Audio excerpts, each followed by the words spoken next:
Good morning, everyone. Before we get started today, I wanted to ask you to support one of our affiliate partners, CHOQ, C-H-O-Q. This company uses the finest organic, non-GMO ingredients in their products. Our featured product today is CHOQ Lit Powder. I use it every morning in my coffee, making it the most nutritious coffee mocha on the planet. It's delicious. Absolutely delicious. To find out more, click the link below.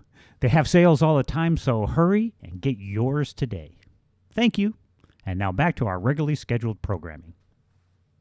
Good morning, everyone. I hope you had a wonderful night's sleep. I sure did. Slept throughout the night. Woke myself up snoring a couple times. That's when you know you're getting good sleep there. I'm telling you. Hey, today's subject's going to be pretty interesting. Probably get a lot of play on this because we're going to be talking about marriage. Yeah. And gay marriage. Where does that play into it? It's going to be interesting. So first of all, I want to give thanks to marriage.com for pulling all the history together that has to do with marriage. And I appreciate that. Thank you very much. I would recommend that you guys out there take a visit to that website. It's got a lot of really interesting information about marriage. But my particular purpose of visiting it was to actually get the history on marriage. And what happened? Back in the day, marriage license weren't required. And that's the distinction that we're going to make with church marriage and gay marriage.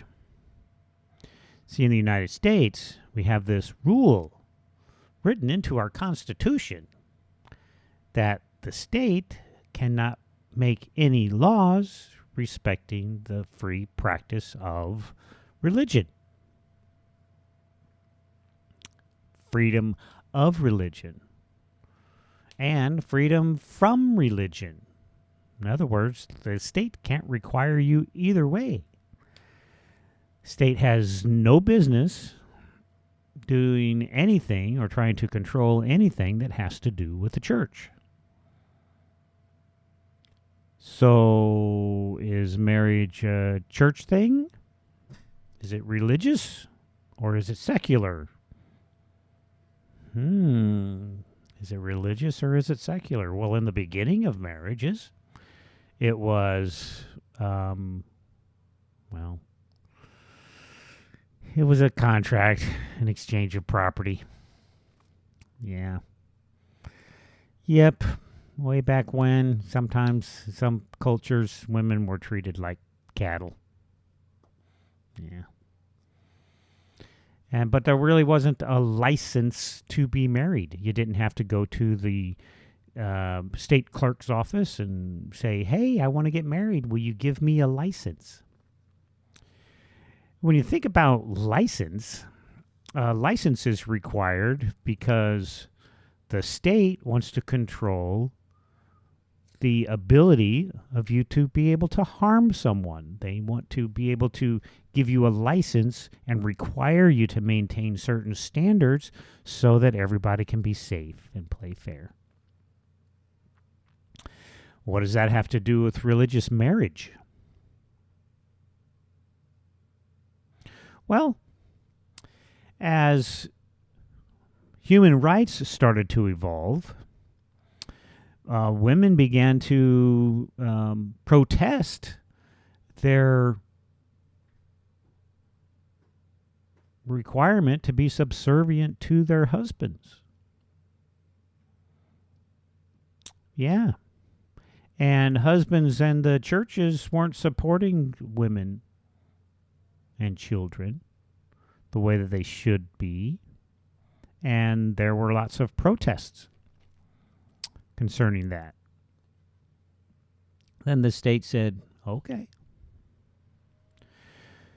we're going to require you to have a license.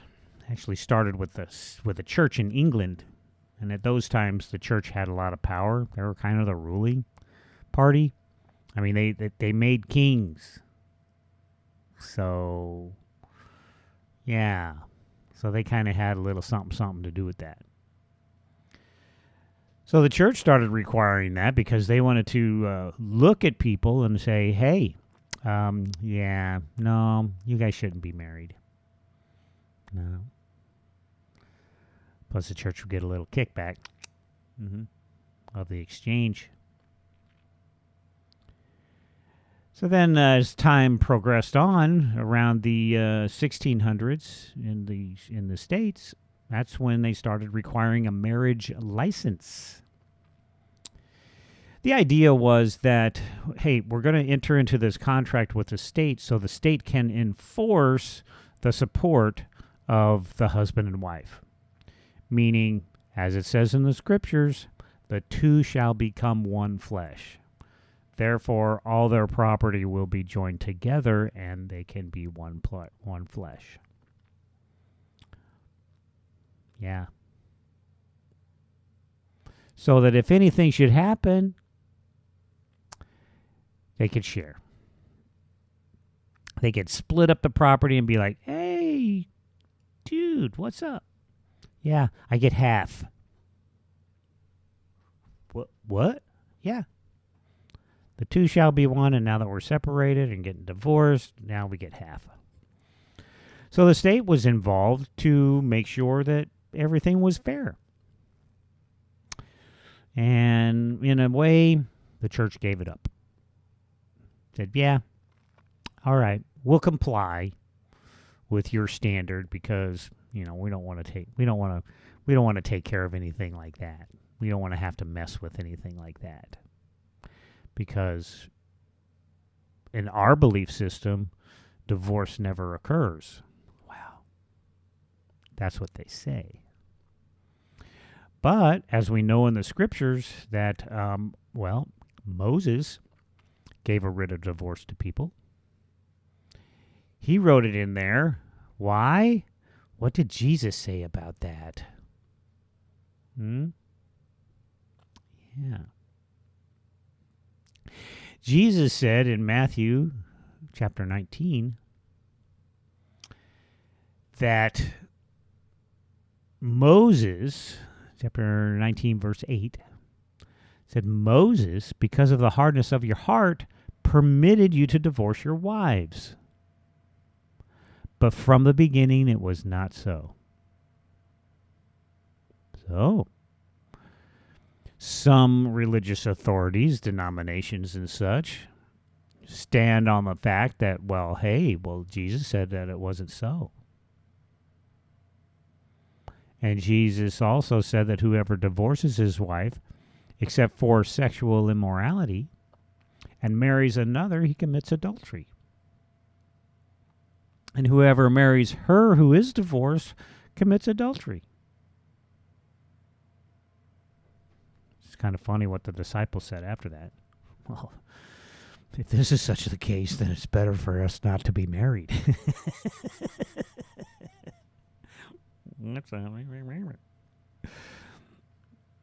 So, but here we're saying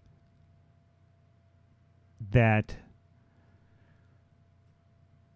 concessions should be made when marriages are bad.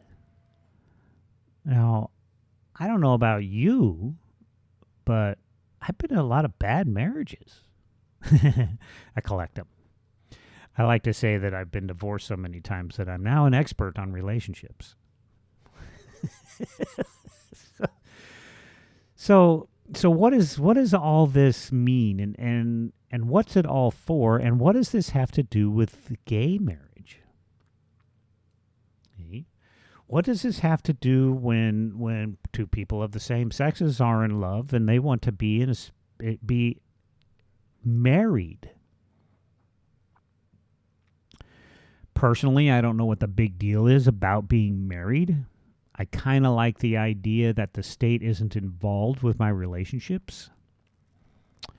But since we're in the world today where the state is pretty much involved with everything from the day that you're born.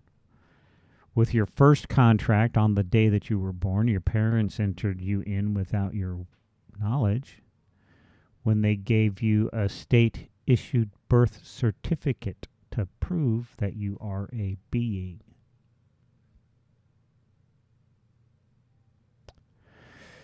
Yeah. And that's a contract that binds you to the state. Interesting, huh? Yeah. So, that'll be a story for another day. But for this issuing of a license, all of these things that are around marriage, when you're talking about gay marriage, the distinction made here and should be able to be made is that churches and religions have the right to create rules within their religion governing marriage, which for them, marriage is a spiritual act. It's a religious act of marriage. Now, the state requires you to have a license for one of the main reasons. Money. Yep. But the other thing is to make sure that everybody's protected if anything should happen in the relationship. Because the church gave that up. They didn't want to have to deal with it. So, but then we have same-sex marriage. Okay? Gay marriage, same-sex marriage. What is wrong with that? Shouldn't be anything wrong with that according to the state. Because the state can issue a marriage license to same-sex couples if it wants to. Church has no say over that. We agree to that. I agree to that. I don't think the church should be involved with manipulating or causing problems with people that want to enter into a contract with the state and get a license from the state to be married. If you have a problem with the word, then define it. Create a different word. But what they're asking for is essentially the same thing.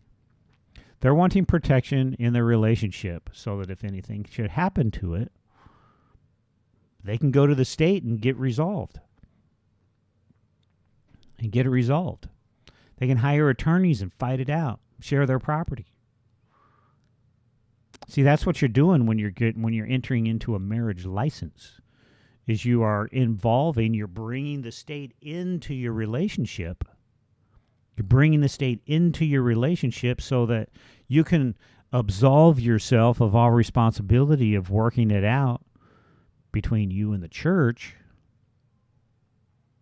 You involve the state in it because now we have people with guns to enforce the rule of law for you and against you. That's what you're doing when you enter into and you get a marriage license. Anytime you get a license to do anything, you're authorizing the state to bring people with guns to enforce their rules, to make sure that you comply with the license.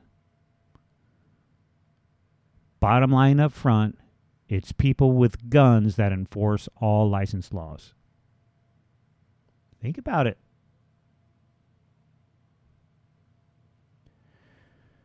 If there's a bad marriage and the wife takes the children away, what does the husband do? Calls the police.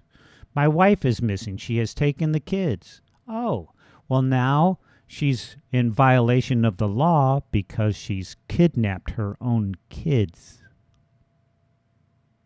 Same thing happens the other way. So, church, if you want to have carte blanche and own the word marriage and everything that has to do with it, you have to take responsibility for everything that goes along with that. You gave that up. Yeah. When you didn't fight the good fight to keep marriage yours. Now it's not. Now it's the state's. Now we can argue back and forth about the intellectual properties of this. You know, well, yeah, but God says. Yeah. God says all of that, and the state should not have any word into that. In fact, you can still marry people and not require a license.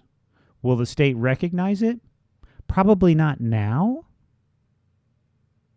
Probably not now. You could give a certificate of marriage to prove that these two are married in the church.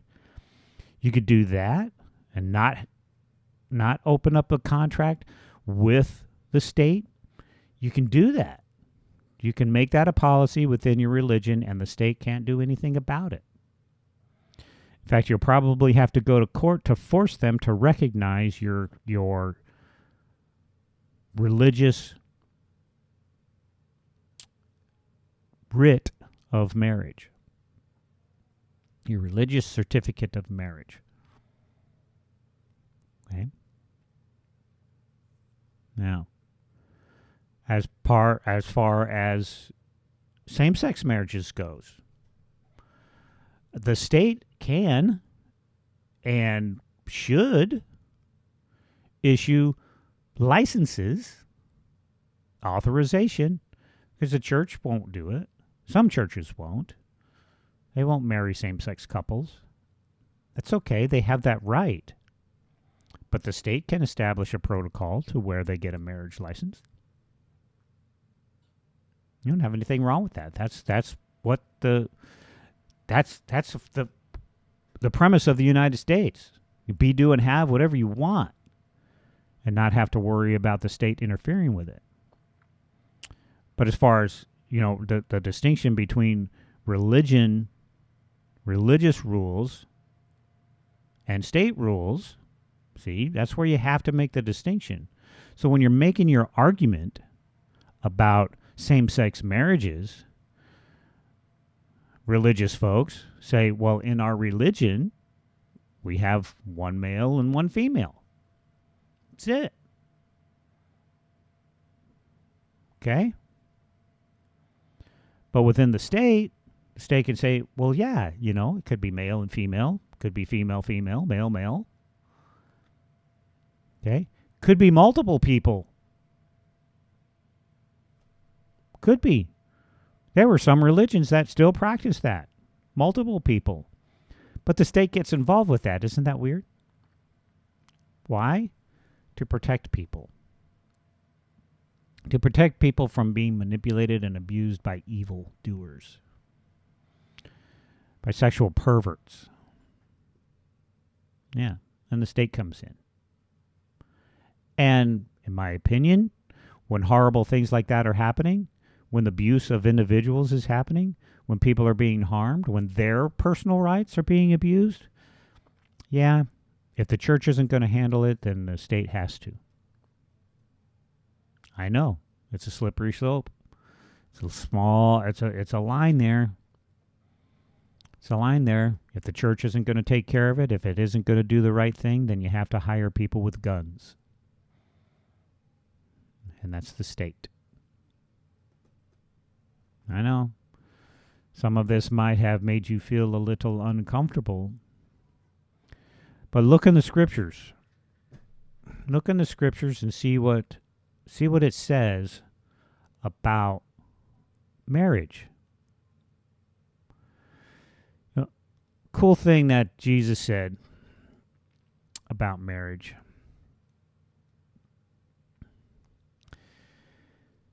And what happens after this? He says, the sons of this age marry and are given in marriage. But those who are counted worthy to attain that age and the resurrection from the dead neither marry nor are given in marriage. Nor can they die any more, for they are equal to the angels and are sons of God. being sons of the resurrection. Okay? So anybody that has questions, well, when we're married forever. Forever. For the two shall become one flesh. Yep, one flesh. When they are no longer flesh, they are like the angels. Neither marry nor are given in marriage. I know, kind of weird. But hey, you still have choice. You can still be with those people if you want to be. You can still be with those spiritual beings if you want to be. Still have choice. Still do. All right. So, how do I feel about same-sex marriages? I feel that the state can do and issue licenses to whoever it thinks has the ability to harm another human being. And to enter into contracts. The church also has the choice. It can either be involved with the state or not. You can have separation of church and state or not. If marriage is a religious thing, then maintain it as a religious thing and get the authorization from the state to be recognized. That's all you're wanting, is to be recognized for your church marriage or for your religious marriage. Same-sex marriages, states, do as you will. Have the people vote. That's what you say about democracy, right? Have the people vote. Me personally, I don't have a problem with it because it's not my place to judge and condemn people that are contrary to my personal beliefs, because I live in a country that is supposedly free, where people can be, do, and have whatever they desire, as long as it doesn't violate the rights of others. See? That's the rule. Do unto others as you would want them to do unto you. So churches, do your work. Do what you can to get recognized so that your parishioners don't have to enter into a contract with the state in order for them to be recognized as being married. All right. Well, that's all I have for you today. Please swirl that around in your noodle. Let me know what you think. And please share, like, and subscribe. And until we meet again, I wish you well.